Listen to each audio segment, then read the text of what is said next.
Hey there, welcome back.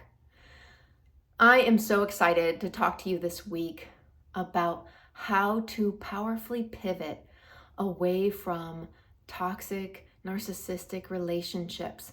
And it can be super easy. Not easy. It's simple, never easy. We talked a ton about healing, and now we're going to talk about how to really level this up. So be sure to subscribe below. I'm really looking forward to expanding on this as we move forward, so you don't want to miss any of this.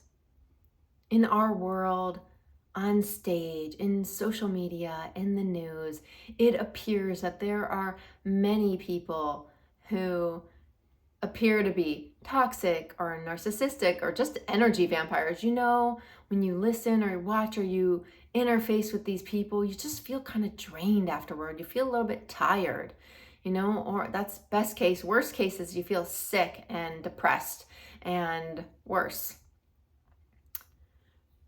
What I want to share with you is a conversation with a client that I was working with, and she has a parent that is toxic, possibly narcissistic, and how we label it really doesn't matter.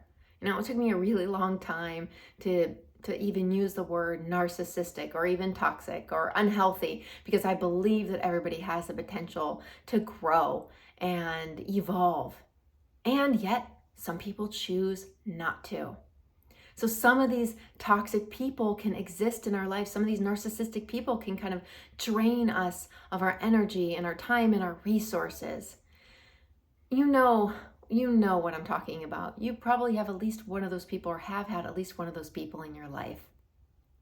So as I was talking about this with my client, she asked me this question: Darla, how much of the world do you think is narcissistic? She is aware that I have had narcissistic relationships at various points in my life. And here's the thing. I want to just pause this conversation and I want you to hear this. The answer to this question is, it doesn't matter. It doesn't matter how many narcissists are out there. Because immediately our bodies go to a defensive place. How many people are out there that are toxic? I need to defend myself from that, right? In some way, I'm building up a story. The mind builds up a story. Oh, is it 10%? Is it 90%? Oh, that's so many. That doesn't matter.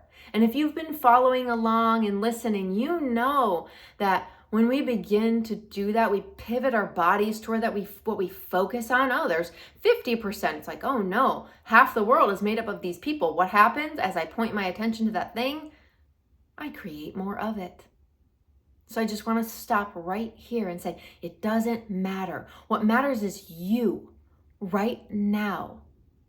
That you identify these kinds of relationships in your life and you begin to live your purpose, or live it in an even more powerful way if you already are.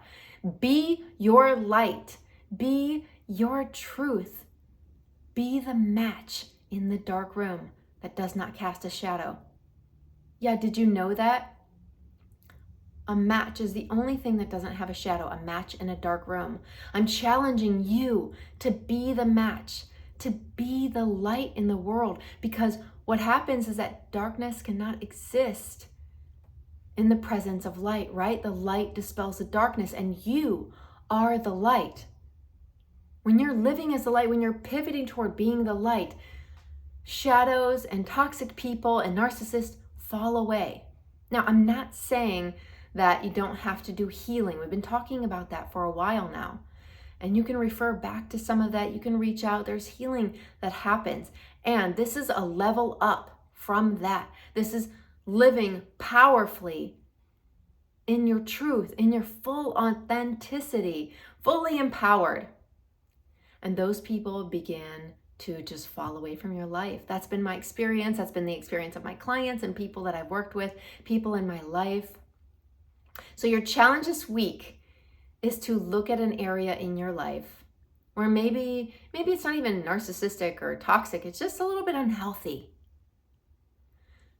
And I want you to create some kind of commitment where you can pivot and live more powerfully as the light that you are. Because that's what will happen. The impact of that, when you're living your light and the next person is living as their light, when I say light, I mean so fulfilled that the rest of the BS of the world doesn't matter. Nothing can knock you off your groundedness, your high on the, I don't want to say pedestal, but like when you are in your truth, you are unstoppable. And that happens to the next person and the next person and the next person. And eventually, the illusion that narcissists or toxic people have any control, it just dissipates. It falls away as the illusion that it is. So that's your challenge this week. Find a place in your life where you can expand your light, where you can live in a much more fulfilled way. Yes, it's not easy. It can be scary. And that's why it's a challenge. So I'm really looking forward to hearing how this goes this week, and I will see you back here next week. Take care now. Bye.